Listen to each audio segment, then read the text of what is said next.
Hello everyone, this is Defense Politics Asia. This is the quick update on Mariupol. But before we go to Mariupol, I want to talk about Berdyansk. Videos and of course the Russian news state TVs and Russian partial state TVs are all talking about the ships, this Russian Osk, whatever. So this is a transport ship that have been unloading military vehicles and tanks and troops into Berdyansk. So not just that, they also brought in humanitarian supplies and fuel. Berdyansk, from my understanding, is having some fuel shortage, and this could help a bit. But maybe it's not for them. Maybe it's for the military. So anyway, so the Russians have which means that the Russians have officially started using this port as a resupply route, which they can go through the Black Sea from Russian territory. So, which cut short the traveling time. Not sure where they would have like transport all this thing from. No idea. So anyway, this just to let you know that there is actually a new location where reinforcement is coming in. From the video that I saw, there are armored vehicles, so this could very well mean new reinforcements or new force that is coming in from the reserves, or it could be just to replace destroyed equipments, which also means that you need new troops. So we can definitely assure that there are actually reinforcements coming in from Russia. So where they will go, I'm not sure. If the Berdyansk, we might see them reinforcing Huliaipol. Yeah, Huliaipol. So I believe they may come here. Because if you haven't followed me, if you just started following me, you may not have heard me talking about this front. So this is the Zaporizhia line, which consists of these four towns: Velika Novoselka, Huliaipol, Orivkiv, and Kamyamske. So these are the four that is the Zaporizhia line, and their job is actually to protect this supply line all the way to the eastern front. Currently is already very threatened because the Russians is actually very close to here, and because if this line breaks, then Zaporizhia will stop to become an important supply line, and everything will fall to Dnipro to actually resupply the eastern front. And the reason why this location will be the likely direction of attack where there is still supposedly fighting going on is because these two locations is easier to reinforce from Zaporizhia. The road here is actually very near. It's only around 50 kilometers. So if you are driving leisurely in your car, you probably reach there in an hour. And this is only half the distance. It's only at 30 kilometers. So giving the curve and everything to go, maybe 40. So both are within an hour's drive away. So these are not ideal locations to attack.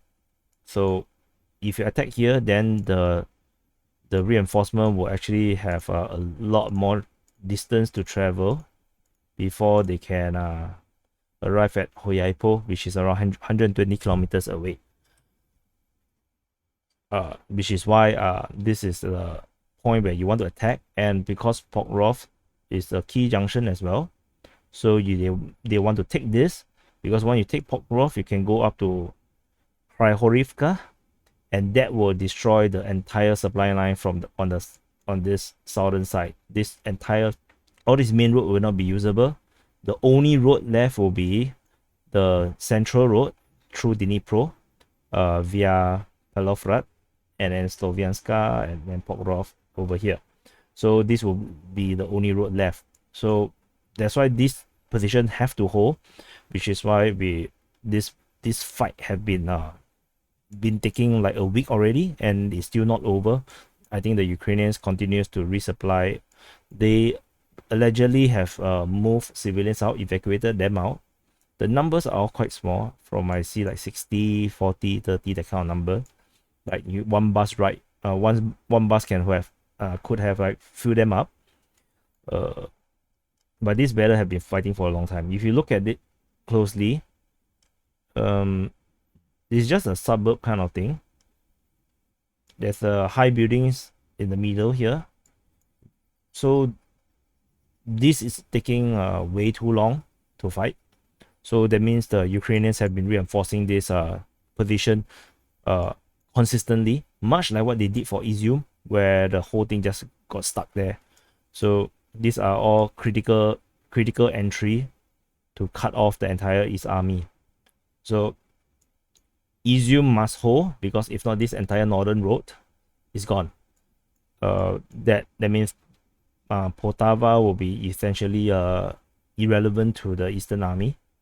So then everything have to go through Dnipro, and then you're going to have a massive traffic problem here, making it much more easier for Russian Air Force, or the Russians like to call it Russian aviation, to actually hit all these targets along only a few pieces or a few strands of roads. Okay, I have drifted so far away from Mariupol. Okay, Mariupol. So in terms of the battle situation, I believe that they are still not within Azovstal. This is the reason being, according to the DPR leader Pushinlin, he said that there's still several thousand Ukrainian troops within the city, and they are not going to be able to clear them out within a few days. So I can just read quickly. Taking Mariupol under control is not a matter of 2 or 3 days or even a week, said the head of DPR, that Denis Pushlin. I am not so optimistic that 2 or 3 days or even a week, and the issue will be closed. Unfortunately, no, the city is big. And then he added that several thousand representatives of the Ukrainian national battalions remain inside the city. So we kind of have a number here, several thousand. So their main strengthening position is the Azovstal plant, which is this area here, which I actually did add this icon here. Taking into account the fact that the territory of Azovstal alone is 11 square kilometers, we are well aware that it is not necessary to say that tomorrow or the day after tomorrow everything will end and the city of Mariupol will be completely safe. So the leader of the DPR admitted that the city is still strong, and the battle was still going to go on for at least more than a week. And this is also my feeling, that the battle will actually go on for another 2 weeks at least. So the Russian forces actually gave an option for the Ukrainian forces to surrender. They actually offered a corridor for them to leave towards Zaporizhia, and then they promised they will not shoot at them, they will not arrest them, they will be free to go. The only condition is that they have to drop their weapons, so they cannot come out with weapons or ammo. They have to come out totally unarmed. So they even come out with how the thing will work. The Russian side will actually wave red flags, signifying the firing positions, the Russian position, and then the Ukrainian that are surrendering will have to carry white flags, and then they must be unarmed, and they have to walk out with their hands up or something. So they will then the Russians promised that they will not arrest them. All of them, I don't think they say they will not arrest them, but they say they will not kill them. They will ensure that they will stay alive. So not sure if the Russians' words can be trusted. Unfortunately, no one accepted the demand or the offer. So this is what happened in Mariupol. The fighting continues. In terms of several thousand, if to share how several thousand in a city goes, I want to introduce you to the Battle of Marawi. Let me pull out the Siege of Marawi. Okay, so the Siege of Marawi is actually a battle in Philippines. So it's between ISIS, 1,000 soldiers, 1,000 ISIS soldiers, and the entire Philippine, a huge Philippine army, supported by the Americans, and you can see the number of generals that's involved, and then let's go all the way down. There's only 1,000, and then the Filipinos started off with 3 times more, which is what we usually do in military. We always go 3-1 against our opponent. So when you go on the offensive, you always want 3 times the number of troops than your enemy. And then by September, the numbers have already doubled to 6,500. So the battle raged for a scary 6 months. It's in May all the way to October. So June, July, August, September, October. Oh, sorry, 5 months. So yeah, it's in front of me. I'm so sorry. I'm blind. So imagine, so this city of Marawi took 5 months, and we are only not even the first month in Mariupol. So the city, from my understanding, from my memory, is largely similar. Let me pull it out again on Google Map. Marawi city. So this is the one. So you can see Marawi is actually smaller. So you can see all these houses. You can kind of estimate the distance, right? So this is Marawi city. This is where the main fighting is, and this is like, so this distance is 500 meters.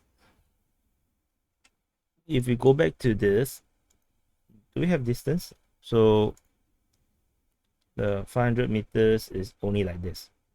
So Mariupol is a much larger city, and there's more soldiers defending it. So the Filipinos, while they are not very well trained as compared to the Russians, but we are also talking about the militias that is actually fighting. We can definitely, you know, it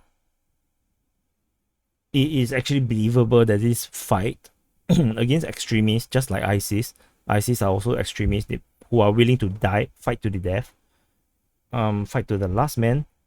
This could actually go on for half a year. To be honest, this could actually go on for half a year. So we are thinking on the optimistic side, right? So I would say maybe 1 month. So given the superior training and firepower of the Russians, maybe they will actually get to complete this mission faster as compared to the Filipinos. So this is just some context in terms of the Battle of Mariupol and why we're not getting information from Mariupol. There isn't any much other news in terms of the battle situation. So and this statement where the leader of the DPR, the Donetsk People's Republic, talking about the main stronghold is actually the Azovstal plant. That also reconfirms that the Azovstal plant, despite being bombed, is not taken by the Chechens, as per some rumors suggest, and what some analysts have indicated, because some analysts, they indicated that this entire part is actually taken by the Chechens. I wasn't very keen of removing the blue border up to the river here, because I haven't seen the Chechens celebrating inside the industrial area yet. I'm sure they're gonna, once they conquer this place, they're gonna like stand in the middle here, you know, this open space here with all the construction, all the industrial stuff, and they are massively destroyed, and they'll be dancing here and then showing off that they have conquered this place. So I don't think so. So this is the reason why I never indicated until I see the Chechens dance there. So this is the update for Mariupol. and a bit of Berdyansk, and accidentally a bit about the supply line.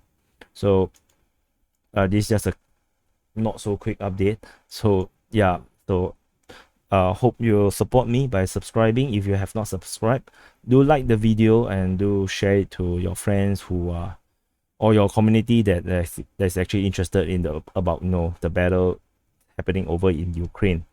And if I speak terribly, I'm so sorry. I'm still trying to improve the way how I speak on the mic and probably in person as well. So I try my best. So anyway, this is the quick update for Mariupol, and I'll see you in the next update.